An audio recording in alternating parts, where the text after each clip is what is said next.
Vamos a ver en esta serie momentos muy importantes, buenos momentos, momentos impactantes, momentos maravillosos, pero también vamos a ver momentos difíciles, momentos duros, momentos que a veces van a ser difíciles de tragar, difíciles de procesar y que a veces yo sé que más de alguno los va a ofender o van a decir, no, eso no se tiene que decir. Pero hermano, es la historia, es la iglesia, pues, y tenemos que decirlo. Amén. Así que espero que se gocen cuando es momento de gozar.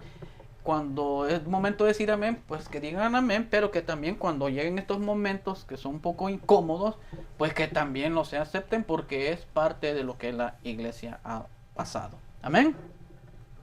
Vamos a ver, yo creo que más o menos serán como unos 12, 13, por ahí, tal vez 15 eh, capítulos, 15 temas en este tema.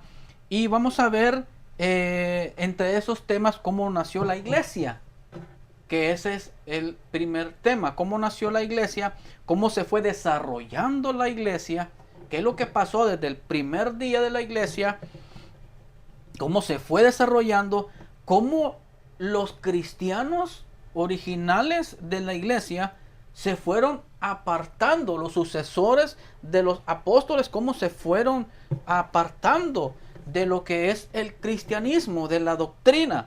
Vamos a entrar vamos a ver una etapa muy terrible que pasó en la iglesia, que se le conoce como el oscurantismo, que es una parte muy devastadora para la iglesia, lo que es en su historia.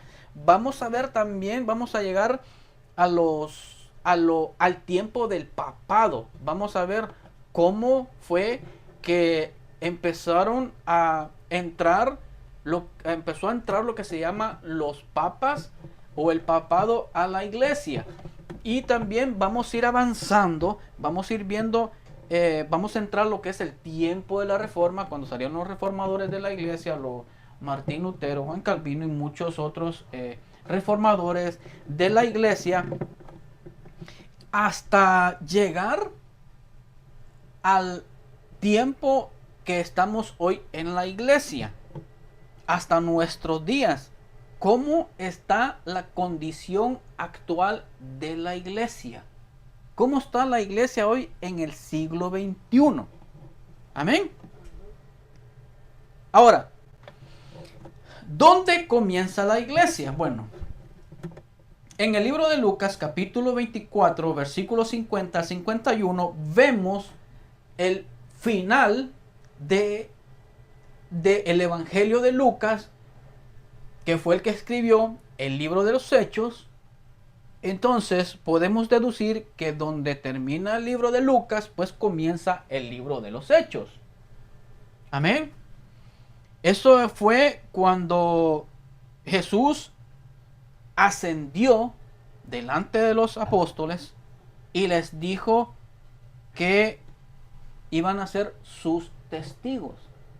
Eso marcaría, hermanos, ese momento marcaría el punto de inicio de un cambio, de una transformación en la vida de los hombres.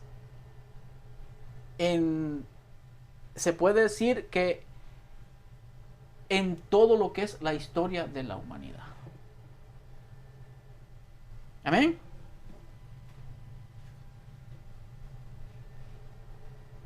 El día de Pentecostés. Vamos al día 1 de la iglesia.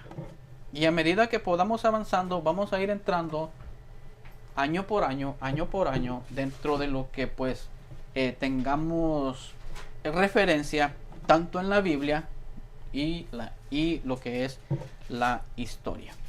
La iglesia comienza el día de Pentecostés. Eso está en el libro de los Hechos. El famoso día de Pentecostés.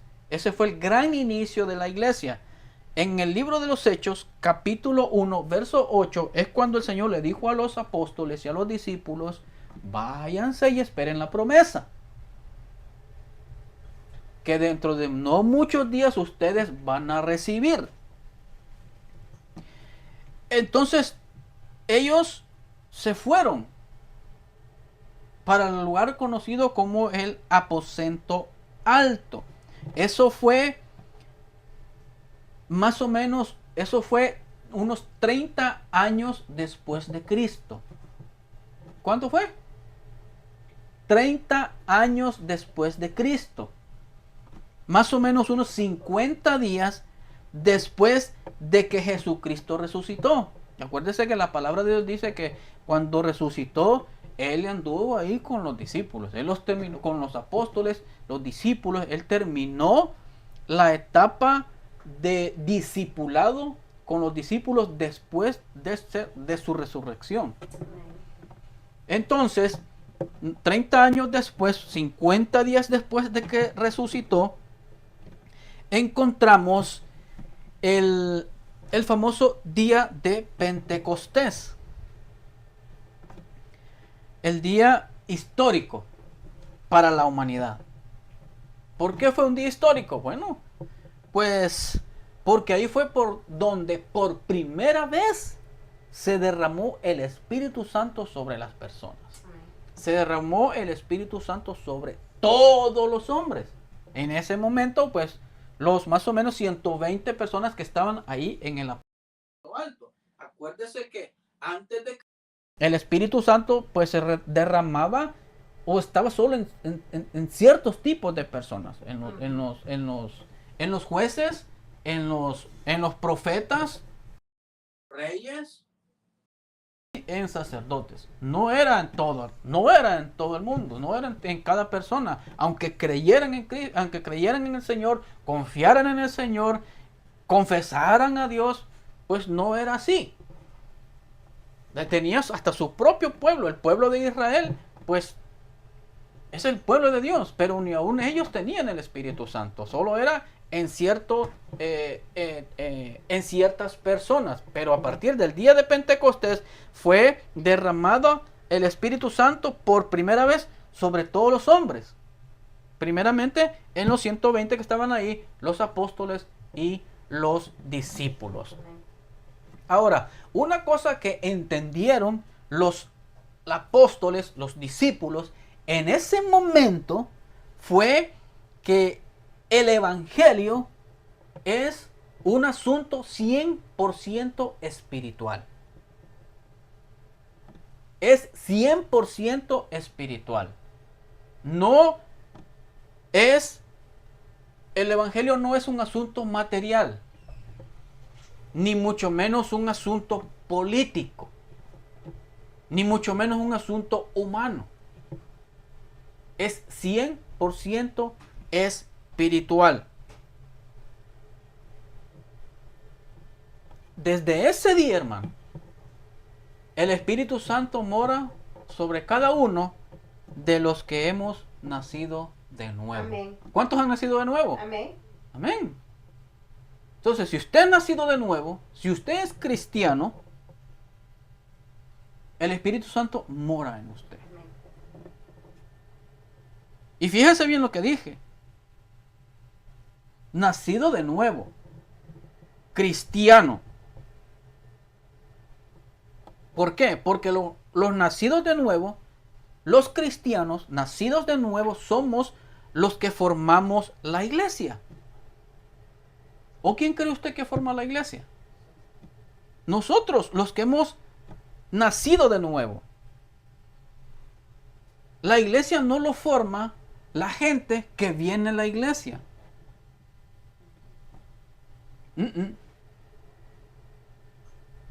La iglesia lo forman los que han sido lavados con la sangre del Cordero.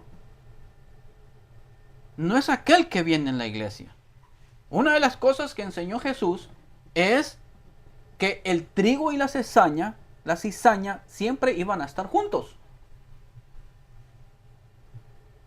El trigo representa a los cristianos, la cizaña representa a los no cristianos.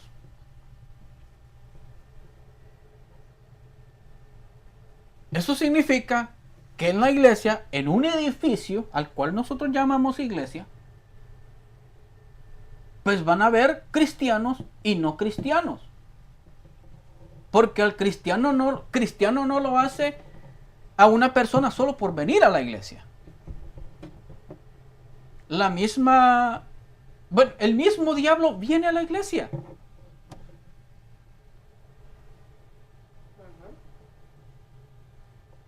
¿Se acuerda que dice, una vez estaba Jesús en la sinagoga, dice, y de repente, y ahí estaba una mujer ahí con un espíritu de demonio que la tenía encorvada?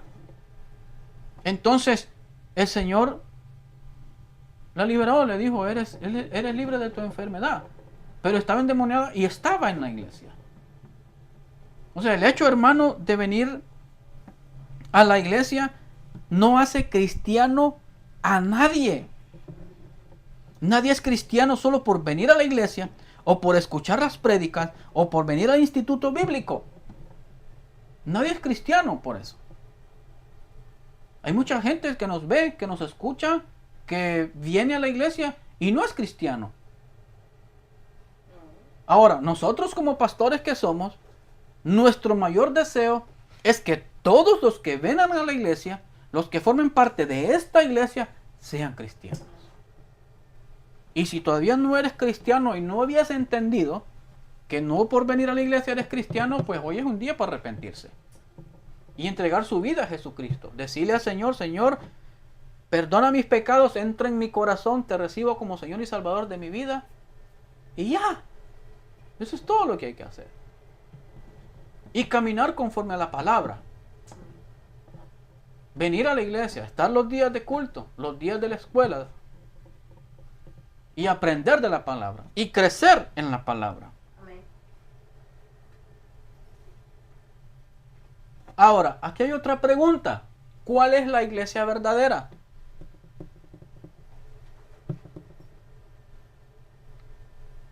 Es una pregunta que mucha gente se hace. Porque mire, hermano, por ejemplo, aquí en los Estados Unidos, en cualquier ciudad grande que usted vaya, usted va a encontrar en una sola cuadra 5 iglesias. En unos 10 kilómetros cuadrados, usted va a encontrar fácilmente unas 10, 15 iglesias. Y va a haber iglesia Dios es bueno, iglesia La Palabra de Dios, iglesia apostólica, iglesia evangélica, iglesia pentecostés, iglesia bautista, iglesia adventista, iglesia de todos los nombres. Ahora, ¿cuál es la iglesia verdadera? La iglesia verdadera no es una denominación, hermano. La iglesia verdadera,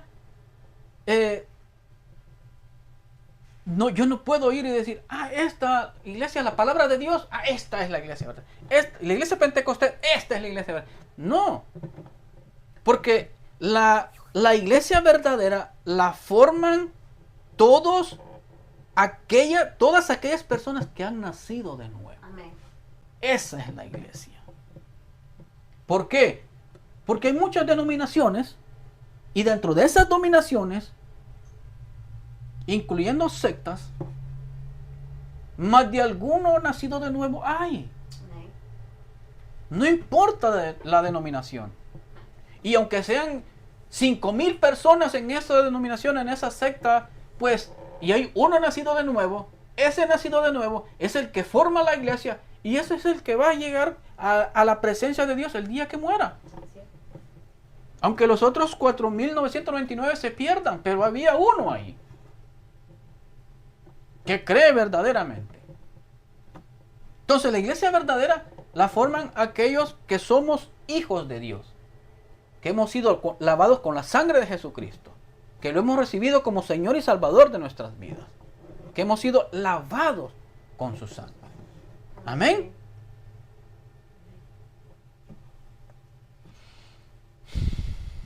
Libro de los Hechos, capítulo 22. Capítulo 2, versículo 22.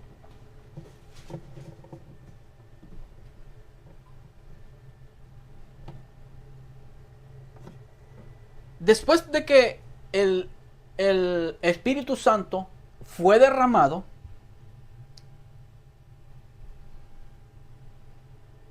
entra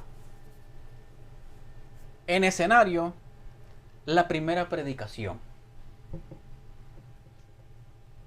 La primera predicación como iglesia. Acuérdese que Jesús dice la palabra que él enseñaba. Pero la iglesia todavía no existía. Y es algo con lo que yo, hermano, yo batallo. Porque muchos dicen, no, pero que Jesús y las multitudes y que lo seguían y que le gustaba y quería y que no sé qué. Pero cuando él fue crucificado, de esos más o menos 50,000 personas, ¿dónde estaban?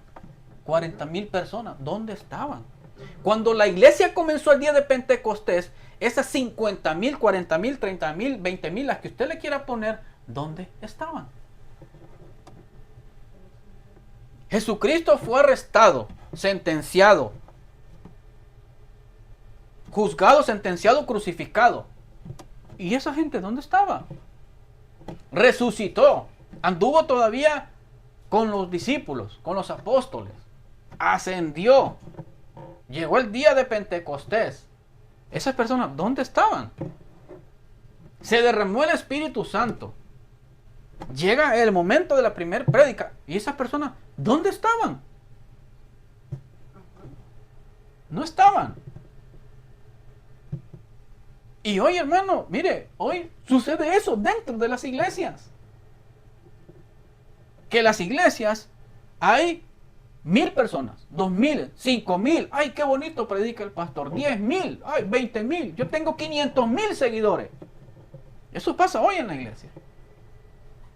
El día que Cristo venga y estemos todos en su presencia, va a decir, ¿y estos dónde? ¿Y aquellos 5,000 dónde están? ¿Aquellos 20,000 dónde están? ¿Aquellos 500,000 seguidores míos dónde están? Eran seguidores tuyos, no seguidores de Cristo.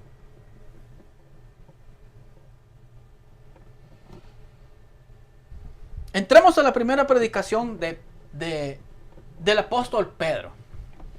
Una de las cosas que el apóstol Pedro introduce en su primer predicación, hermano, que eso pues es una de las cosas que vamos a hablar mucho más adelante cuando entremos a lo que es la iglesia de hoy, se ha perdido. Él enseñó 3 doctrinas esenciales en esa predicación. Doctrinas, hermanos, que hoy pues desearía uno escuchar. Una de ellas está en el verso 20 y 21, ahí mismo, en el capítulo 2.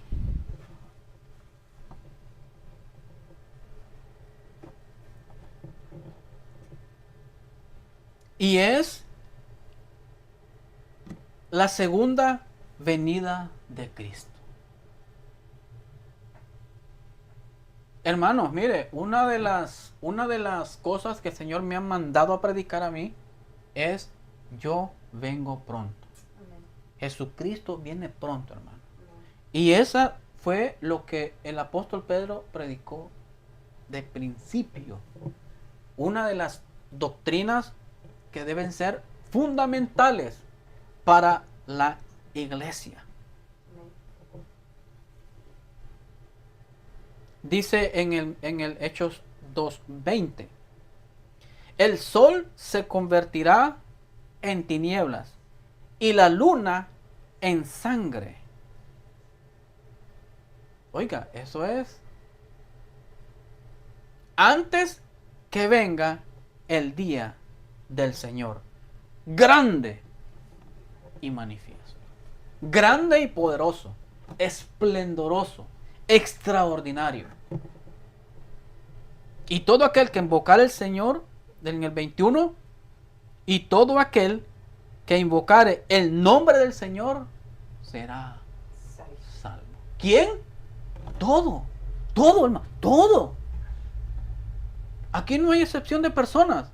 Aquí no hay negros, blancos, amarillos, chinos, asiáticos, europeos, americanos. No hay.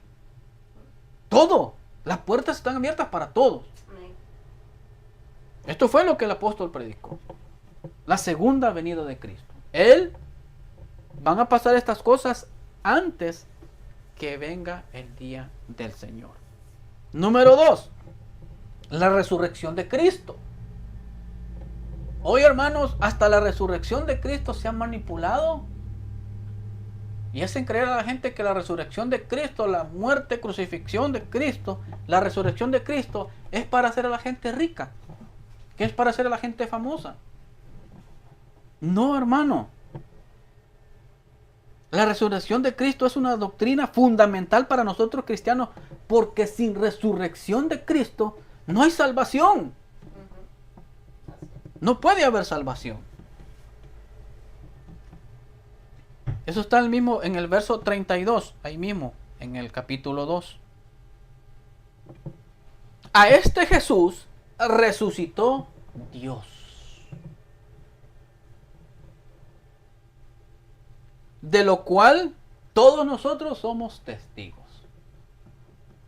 Escucha esa palabra, testigos. ¿Se acuerda que Jesús dijo, me seréis testigos? Ellos dijeron, no, nosotros somos testigos. Nosotros lo hemos visto.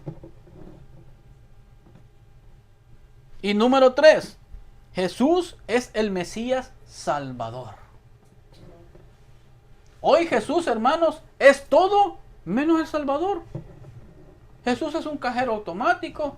Jesús es un médico cirujano. Jesús es banquero.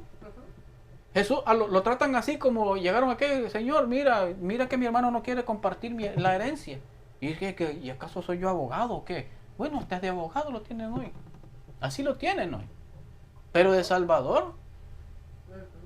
Y eso fue lo que el apóstol predicó. En el verso 36. Sepa pues, dice, sepa pues ciertísimamente toda la casa de Israel, o sea, todos los que estaban ahí reunidos, que a este Jesús, a quien vosotros crucificasteis, Dios le ha hecho Señor y Cristo. La segunda venida de Cristo, la resurrección de Cristo, y Jesucristo es el Mesías Salvador. Y mira lo que pasó. ¿Se acuerda usted lo que dice en el libro de Juan? Que dice, a los suyos vino y los suyos no le recibieron. Pero a todos los que le recibieron, le dio la potestad de ser hechos hijos de Dios. Amén. Esa fue la puerta que se abrió para nosotros. Amén. Porque como ellos lo rechazaron, pues el Señor dijo, bueno, ustedes lo rechazan, aquí tengo muchísima gente. Y ahí nosotros tuvimos la oportunidad de ser injertados en el huerto de la vid como hijos de Dios. Amén. Amén.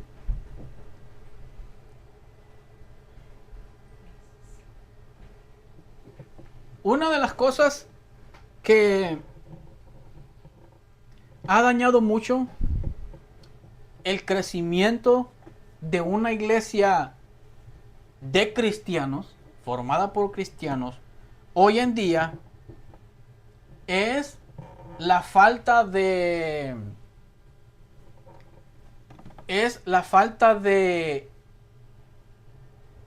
evangelización efectiva. ¿Qué hicieron los apóstoles para evangelizar? ¿Cuál fue la estrategia de los apóstoles? ¿Te puedes sentar ahí atrás? ¿Sí?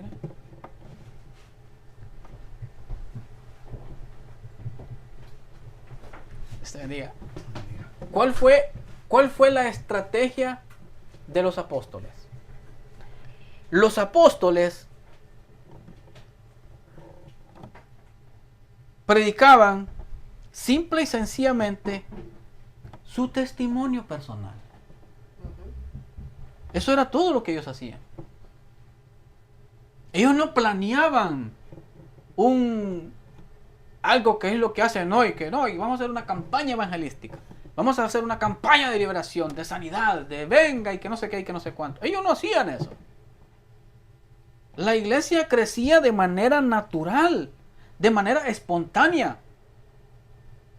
Dice que una vez ellos iban iban al templo a orar. Ellos no decían, no, vamos a ver, vamos al templo a orar. Pero si aparece alguien, mira, no lleves dinero.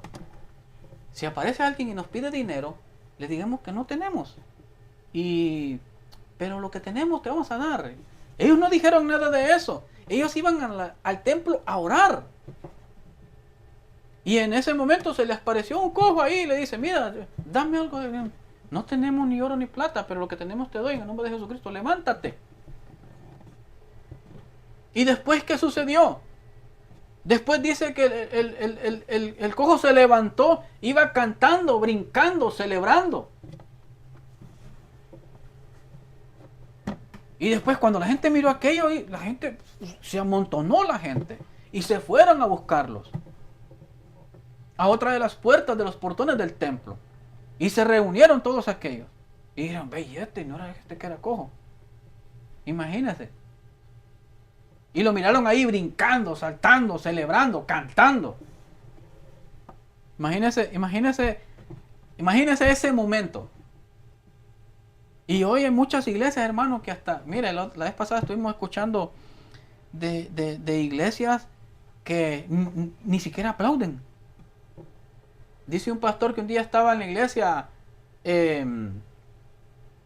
lo invitaron a una iglesia, dice un pastor, y que cuando empezaron en la alabanza, dice que él empezó ahí, y la alabanza, y él empezó así a cantar, y volteé a ver para allá, y nadie estaba aplaudiendo. Y volteé a ver para allá, y nadie estaba aplaudiendo.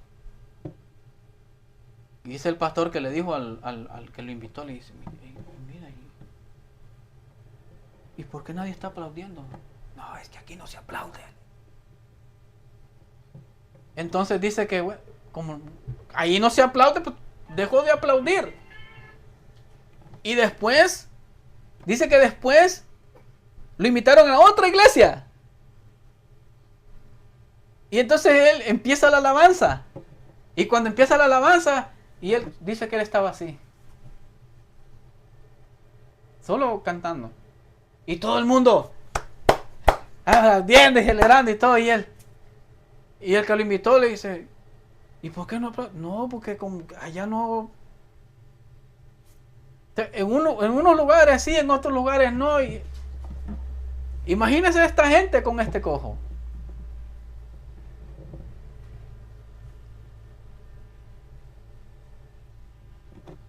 Son cosas, hermanos, que suceden en la iglesia. Cosas raras. Que eventualmente, pues cuando nosotros entremos en otra etapa de este estudio, vamos a ver más de cerca lo que es esto. Entonces, ¿cómo era que predicaban? Con su testimonio personal. Ellos compartían personalmente con otros lo que vivían, lo que habían vivido y lo que vivían como siervos, hijos, apóstoles y discípulos de Jesucristo. ¿Por qué lo hacían? Hermanos, porque ellos querían que la iglesia creciera. ¿Cuántos quieren que la iglesia crezca? Amén. Yo quiero que la iglesia crezca. ¿Qué tenemos que hacer nosotros? Pues predicar también. Pero predicar la palabra de Dios. Amén. No que yo no me sé la palabra de Dios. Bueno, predique con su testimonio. Ellos predicaban con su testimonio. Lo que Dios ha hecho en tu vida. Lo que Dios ha hecho en la vida de aquellos que tú conoces que son hijos de Dios. Amén. El mensaje que ellos daban era un mensaje de arrepentimiento. Hoy, hermano, mensajes de arrepentimiento en los sermones de las iglesias es rarísimo, si es que hay.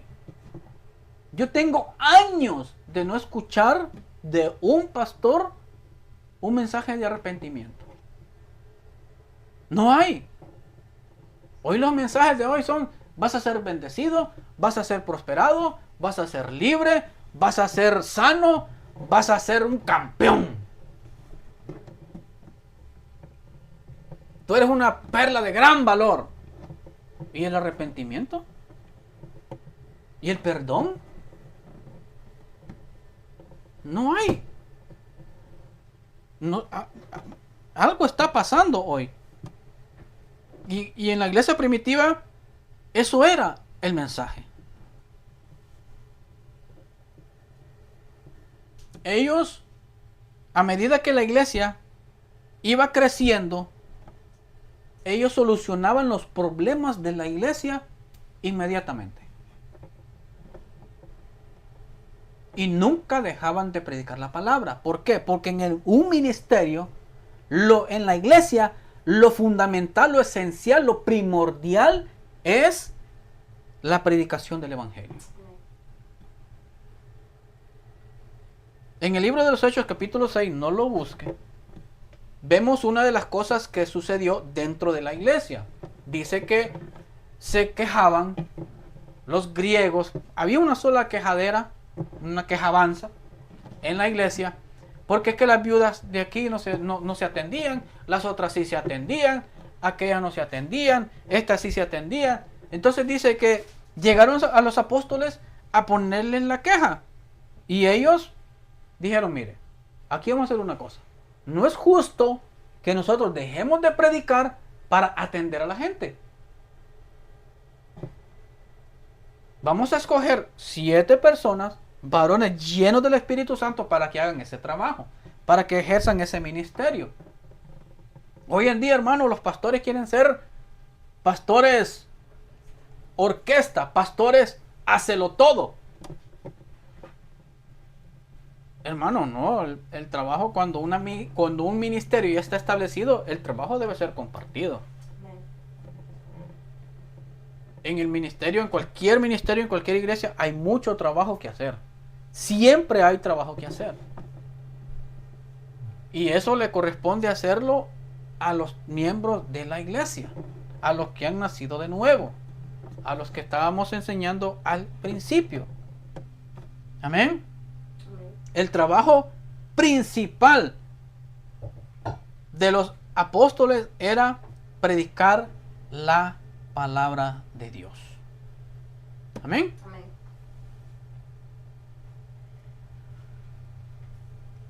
Ahora, mire lo que dice Efesios 4 del 11 al 15. Efesios 4, 11, 15. El trabajo de un ministro, el trabajo que entendieron los apóstoles que ese era su trabajo. Efesios 4, 11. Búsquelo que lo vamos a leer. Cuando lo tenga me dice amén.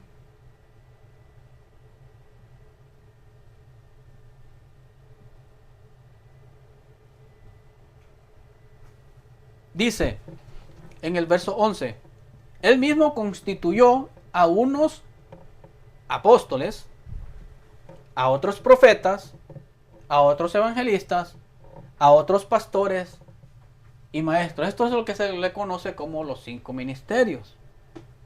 Pero todos son ministros. Ahora, ¿cuál es el trabajo de un ministro? Ahí lo vamos a ver en el verso 12. Dice, a fin de perfeccionar a los santos para la obra del ministerio, para la edificación del cuerpo de Cristo.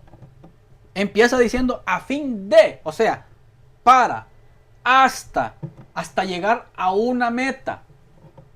Ese es el trabajo de un ministro. Para hacer algo a fin de perfeccionar, dice, a fin de perfeccionar. Perfeccionar viene de una palabra que se llama en el original catartizo, que significa hacer apto a alguien. Ese es el trabajo del ministerio, para hacer apto a alguien, para capacitar, reparar, instruir, ajustar, entre otros significados que son muchos más. Entonces, ¿Para qué es que estamos puestos como ministros? Para perfeccionar, capacitar y preparar para ser apto a alguien. Es como cuando uno va a trabajar a un lugar por primera vez y no sabe ni papa de lo que va a hacer. Entonces, siempre está el jefe, el que sí sabe. ¿Y qué es lo que hace ese jefe? Mira, te voy a dar trabajo, vas a ganar esto por ahora, pero no te preocupes. Yo te voy a instruir, te voy a capacitar, te voy a entrenar, te voy a preparar, te voy a enseñar. Eso es lo que está diciendo la palabra de Dios, que nosotros como ministros debemos hacer. Ahora, ¿para qué? Dice, a fin de perfeccionar, el 12 siempre, a los santos para la obra del ministerio. ¿Cuál es la obra del ministerio? O sea, el trabajo del ministerio, la labor del ministerio. O sea, te voy a preparar, está diciendo el verso 12, para prepararte para que trabajes en el ministerio. Ese es el trabajo de uno como ministro, de todos los pastores como ministros. Ahora, si usted conoce un pastor, un ministro, y no hace esto, pues yo no sé qué está haciendo. ¿Sí? Sálgase de ahí porque no está haciendo, usted está haciendo una perla preciosa desperdiciada. Como dice la palabra, no eches las perlas a los cerdos. Se está haciendo. Ahora, ¿para qué yo lo voy a capacitar? Dice ahí mismo, para la obra del ministerio. ¿Cuál ministerio? Bueno, lo que ya hemos dicho. En el ministerio hay mucho trabajo. ¿De qué quiere trabajar? ¿Quiere cantar? ¿Quiere tocar instrumento? ¿Quiere limpiar? ¿Quiere predicar? ¿Quiere enseñar? ¿Quiere estar de ujier?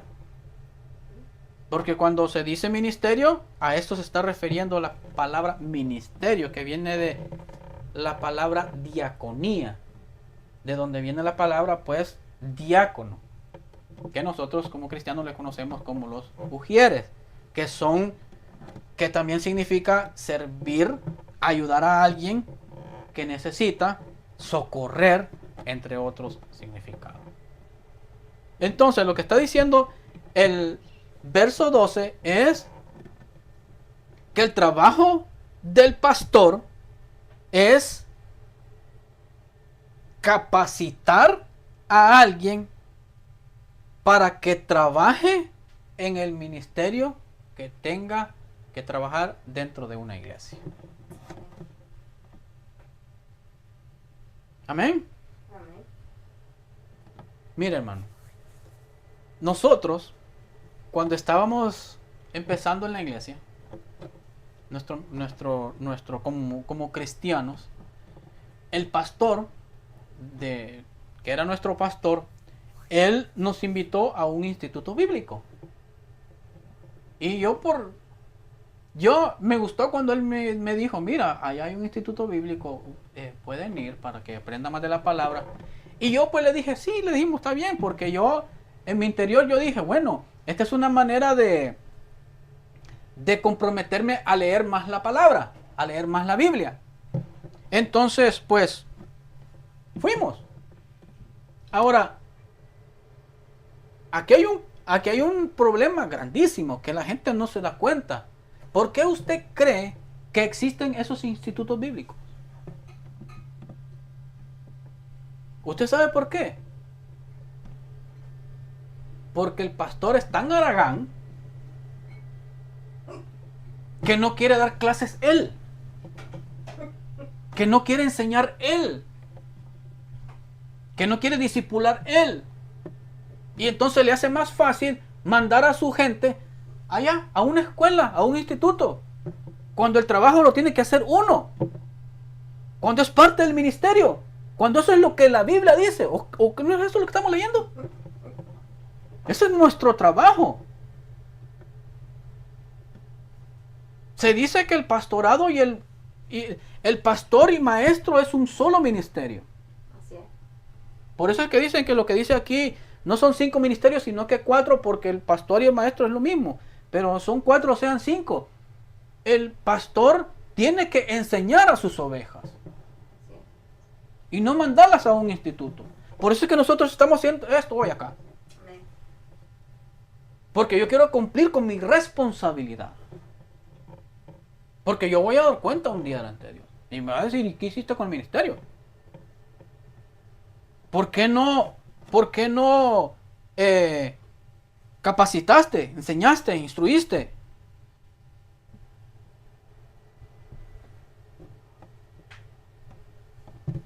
Eso es lo que pasa hoy.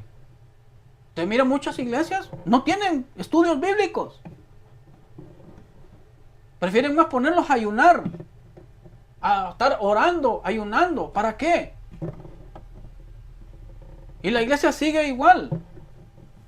Cuando el Señor te manda, tiene que hacerlo. Te manda a ayunar y a orar, sí. Pero ayunar y orar todas las semanas, todos los fines de semana, todos los meses, todos los años, eso no te va a servir en tu vida espiritual.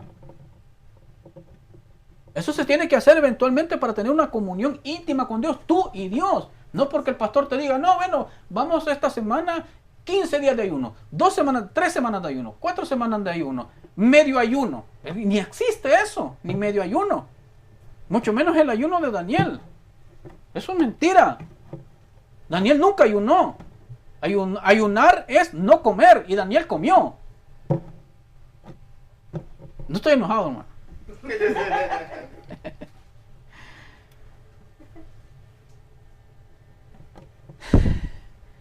Entonces los apóstoles sabían que había un trabajo clave que hacer para que la iglesia se extendiera. Y ese es el trabajo que todo pastor debe hacer. Para que la iglesia se extienda. Y cuando me digo a la iglesia, no me refiero a que se llene la iglesia de gente, no, sino que se llene la iglesia de cristianos, de hijos de Dios. Amén.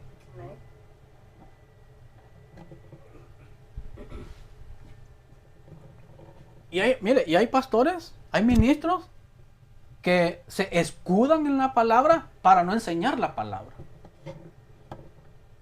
Cuando el mismo Jesús dijo, escudriñad las escrituras. Cuando dijo el Señor, mi pueblo perece por falta de conocimiento. ¿Y de quién es la responsabilidad impartir conocimiento? De los maestros. La gente muere por falta de conocimiento, pero el que tiene la culpa que muera son los maestros. Porque si les hubieran enseñado, pues hubieran tenido conocimiento. Pero como se hicieron los chanchitos, dijeron, no, yo ¿por qué les voy a enseñar? Y entonces solo se quedan con ese pedacito que no lo entienden, no se les ha sido revelado que mi pueblo perece por falta de conocimiento, pero es culpa tuya porque no tuvieron conocimiento. No dicen uno, es que la palabra mata. No, hermano, cuando se agarran de eso para no enseñar. Que la palabra dice que la palabra mata. No, no, Señor. La palabra se refiere a la ley, no a la Biblia, no a la palabra de Dios. ¿Desde cuándo la Biblia mata?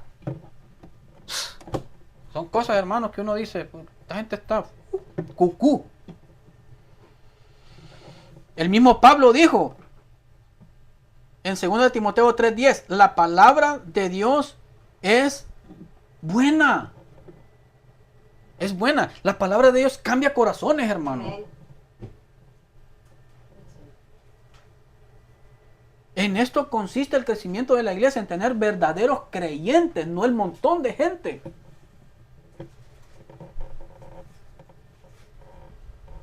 Así era la iglesia al principio.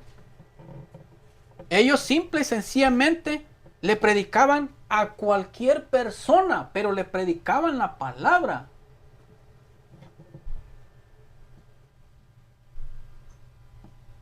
Y vemos muchos actos que sucedieron, como cuando del que hablamos, del cojo en el templo, de Felipe y el eunuco, personalmente. de Pedro cuando le habló a Cornelio, el centurión, personalmente. Así debemos hacer nosotros, hermano. No necesitamos una campaña evangelística o traer al más famoso evangelista de la época. No, hermano, nosotros tenemos que hacer el trabajo.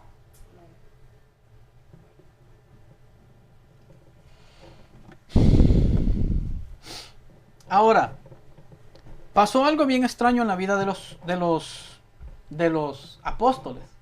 ¿Se acuerda que el Señor les dijo: me seréis testigos en Jerusalén, Judea, Samaria, en Hechos 1:8? En Judea, en Jerusalén, Judea, Samaria y hasta el último rincón del mundo. Pero ellos no querían salir. Ellos el día de Pentecostés se convirtieron 3000. Días después en el templo, cuando hicieron el milagro con el cojo, se convirtieron otros 5000. Y ellos se acomodaron. Dijeron: no, hombre, aquí estamos bien. ¿Para qué vamos a salir? Pues entramos a lo que es el primer mártir, que fue Esteban, en el capítulo 7. Comenzamos en el capítulo 1, vamos por el capítulo 7. Y esto fue más o menos en el año 35 después de Cristo. Después, en el capítulo 7 de Hechos. Y después de este momento, se desató, después de la muerte de Esteban, se desató una persecución en contra de la iglesia. Persecución que duró, hermano, muchísimo tiempo. Pero fue una persecución permitida por Dios, planeada por Dios. ¿Por qué? Porque como los discípulos ya no querían salir de Jerusalén, dijeron: no quieren salir, los voy a sacar. Entonces dice que en el capítulo 8 dice que desde ese momento, pues, por la muerte de Esteban, aquí nos van a matar a todos. Entonces lo que hicieron, los apóstoles se escondieron, pero los discípulos se fueron por todo el mundo a predicar en Asia, en África y en Europa. En ese momento, además de lo que sucedió con Esteban, aparece un hombre que en el principio odiaba a los cristianos. Y hasta dice que aprobaba la muerte de Esteban. Miraba que lo estaban matando y él: ay, no, gloria a Dios, aleluya, amén. Ese fue el famoso Pablo, que en ese momento se llamaba Saulo. Y así seguimos avanzando. En el libro de los Hechos, capítulo 15, versículo 5 y 6, después de que pasó la persecución, llegó la conversión de Pablo, llega un conflicto a la iglesia. En ese conflicto se hace lo que se le conoce como el primer concilio de la iglesia, la primera reunión de líderes de la iglesia, que se le llamó el concilio, se le conoce como el concilio de Jerusalén, en Hechos 15 del 5 al 6. Eso fue más o menos, eso fue unos 50 años después de Cristo. Ya vamos por el año 50. Acomódese bien porque vamos a llegar hasta el año 2025 y vamos a ir año por año. Amén. ¿Cuál fue el asunto que se trató en este concilio? Bueno, ese fue, usted se acuerda que ahorita, segundos atrás, minutos atrás, estuve hablando de Pedro y Cornelio, porque Cornelio era pues un gentil. Y se supone que los gentiles pues no eran parte del reino de Dios, no eran parte de lo que es los creyentes. Entonces se armó un conflicto, se armó un problema ahí, un lío de que los judíos cristianos querían que los cristianos que no eran judíos se circuncidaran, que siguieran la ley, que hicieran todos los rituales y todo lo que había que hacer. Entonces dice que para resolver este problema se formó este concilio, en el cual pues se trató el problema este, el asunto este. Y Hechos 15:5, a ver qué dice ahí.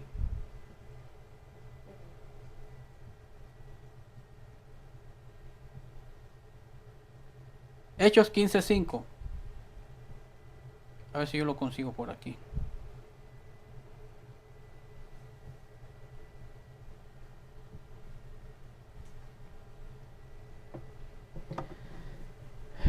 Este era el problema, dice, verso 5.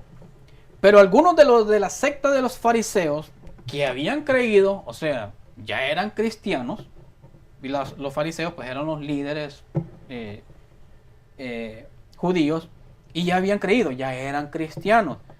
Pero dice que se levantaron diciendo, es necesario circuncidarlos y mandarles que guarden la ley de Moisés. O sea, los creyentes que no eran judíos, ellos querían que se circuncidaran y que siguieran toda la ley de Moisés. Y se reunieron, dice el verso 6, y se reunieron los apóstoles y los ancianos para conocer este asunto, para tratar ese asunto. Ese fue el primer concilio en el año 50 después de Cristo. Ahora, en la iglesia moderna ya no existe esto, hermano. En la iglesia moderna debería existir esto. Si en la iglesia moderna existiera todavía los concilios para tratar los asuntos de la iglesia, hermano, no existiera tanta locura que hay hoy dentro de la iglesia cristiana. Porque por eso es que se han levantado muchas denominaciones o sectas cristianas. Mira, hermano, yo cuando estaba preparando esto, me puse a buscar un poco y leí, y una cantidad de sectas, de denominaciones, de iglesias cristianas, que usted se queda con la boca abierta. Y el problema es que la verdadera iglesia cristiana no dice nada. Hoy hay sectas, mire, hay sectas que es como esta, la nueva era. Una que se denominan Jesús solo. Que son cristianos, no, pero Jesús solo Jesús. ¿Usted se bautizó? Sí, ¿en nombre de quién? Le preguntan a la gente. No, en el nombre del Padre, del Hijo y del Espíritu Santo. No. Usted se tiene que bautizar en el nombre de Jesús. Venga, lo vamos a bautizar. Y ahí va el cristiano ignorante. ¿Por qué? Porque como el maestro, como su pastor no le quiso enseñar, viene otro y le mete cualquier cosa y le dice, sí, amén, gloria a Dios, aleluya. Y ahí vaya a bautizarse en el nombre de Jesús, porque dice, se bautizaron en el nombre de Jesús. Pero el Señor dijo, bautícenos en el nombre del Padre, del Hijo y del Espíritu Santo. Hay una denominación que se llama la Iglesia Cienciológica, que son los de la cienciología que le dicen. Y no voy a explicar de qué se trata cada una de ellas, porque si no, no voy a terminar. Está uno que se llama Cristianismo Gnóstico Universal, la nueva era, cristianos salvos, siempre salvos. Hay una secta que su doctrina enseña que Jesús es extraterrestre. Yo no sé si alguien ha sabido de eso. Dicen que Jesús es un extraterrestre. Entonces, como en la iglesia cristiana hoy no hay concilios, pues la gente acepta todo lo que hoy está pasando en la iglesia. Amén. Aquí nos quedamos, hermanos. La próxima semana vamos a seguir a esta misma hora por este mismo canal. Sintonícenos, por favor.